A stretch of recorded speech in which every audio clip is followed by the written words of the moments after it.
तो नमस्कार दोस्तों, मैं दीपक नागर। दीपक इकोनॉमिक्स के इस चैनल पर आप सभी दोस्तों का स्वागत है। दोस्तों, इस चैनल पर हम डिस्कस करते हैं डेली इकोनॉमी न्यूज और आज डेट 1 अक्टूबर 2025। दोस्तों, एक न्यूज तो हम डिस्कस कर चुके थे, अब नेक्स्ट न्यूज डिस्कस करेंगे दोस्तों। वो है दो पब्लिक सेक्टर बैंक है भारत सरकार के।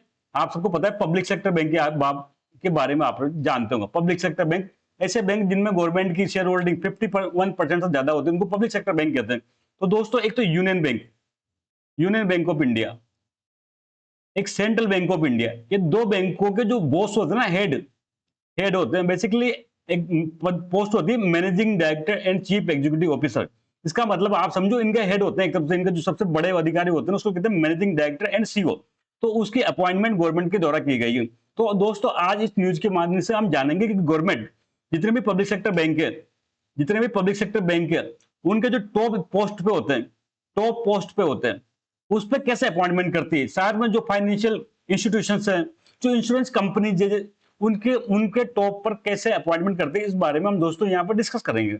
आप न्यूज पढ़े। सबसे पहले तो government appoints Ashish Pandey as MD of union bank, Kalyan Kumar as head of central bank of India. ठीक है बात यहाँ तक। तो दोस्तों, ये सब काम करता है, देखो, process of appointment of head of PSB. तो सबसे पहले जो संस्था है दोस्तों, फाइनेंशियल सर्विसेज इंस्टीट्यूशन ब्यूरो, एफएसआईबी। देखो दोस्तों, क्या है ना, ये पब्लिक सेक्टर जो बैंक थे बेसिकली बीच में लगभग 2010 के आसपास इनकी स्थिति बहुत डाउन हो गई थी। इनमें एनपीए बहुत ज्यादा बढ़ गया था। आप लोगों ने सुना होगा ट्विन बैलेंस शीट प्रॉब्लम आ गई थी। बेसिकली बड़े बड़े बिजनेसमैन, उनकी बैलेंस शीट भी बिगड़ गई थी और इससे क्या हुआ, बैंकों की बैलेंस शीट भी बिगड़ गई थी। उनमें एनपीए बहुत ज्यादा बढ़ गया था, मतलब प्रॉफिट बहुत ज्यादा डाउन हो गया था। तो इनकी स्थिति सुधारने के लिए कई सारे रिफॉर्म किए गए गवर्नेंस में। एक तो इनमें क्या होता था, गवर्नमेंट अपने अकॉर्डिंग कोई पॉलिटिकल उसमें क्या करते थे, इनके बॉस बना दिया करते थे। अब जब अधिकारी सही अपॉइंटमेंट नहीं होगा तो ये कैसे काम करेंगे। तो गवर्नमेंट ने क्या किया, इनमें गवर्नेंस रिफॉर्म के लिए दोस्तों एक पीजे नाइक कमेटी बनाई थी। कौन सी कमेटी, याद रखना इसको, पीजे नाइक कमेटी।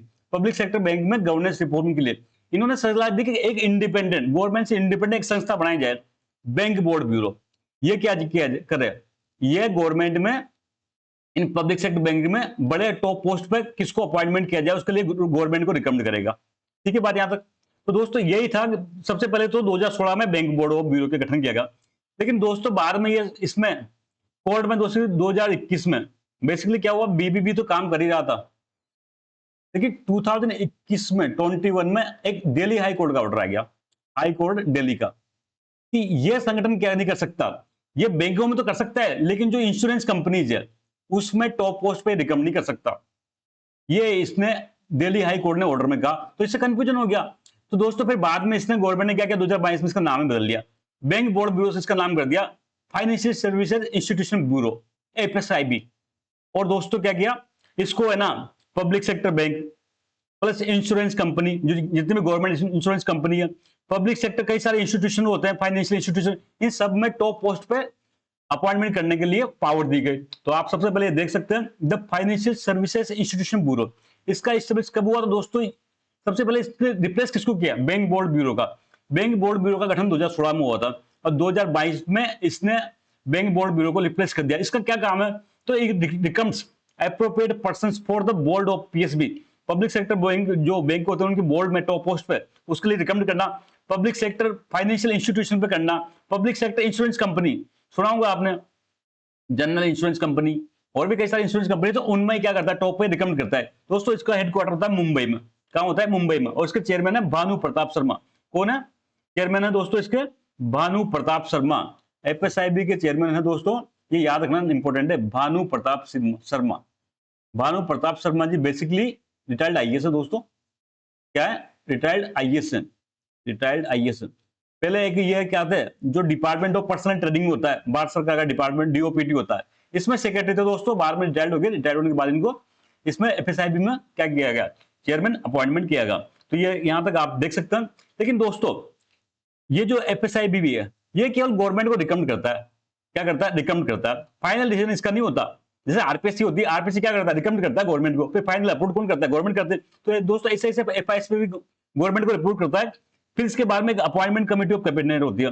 आपको पता है कैबिनेट की कई सारी कमेटी होती है, तो appointment committee of the cabinet SCC होती है, जिसके हेड होते हैं दोस्तों पीएम, प्राइम मिनिस्टर होते हैं। ये फाइनली इसको क्या करती है, अप्रूव करती है, तब जाके कोई भी व्यक्ति उस पोस्ट पर अपॉइंटमेंट हो सकता है। तो फाइनल डिसीजन किसका होगा, फाइनल डिसीजन होगा appointment committee of the cabinet headed by PM और गिव्स फाइनल अप्रूवल। तो दोस्तों इतना ही था मुद्दा इसका एफएसआईबी का। जल्द मिलेंगे, तब तक के लिए थैंक यू, जय हिंद।